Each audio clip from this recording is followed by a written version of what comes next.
So, first of all, the workshop is all about polyvagal theory, and we have to think about polyvagal theory as a brain-body science of connection, trust, and safety that leads to a better understanding of our mental and physical health. Underlying that statement is the notion that mental and physical health are very much interrelated.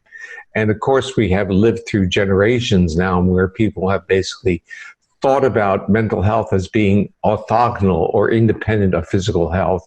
And few people have thought about the commonality of the systems, the neurobiological systems, the neurophysiological systems in our body that support optimal mental and optimal physical health.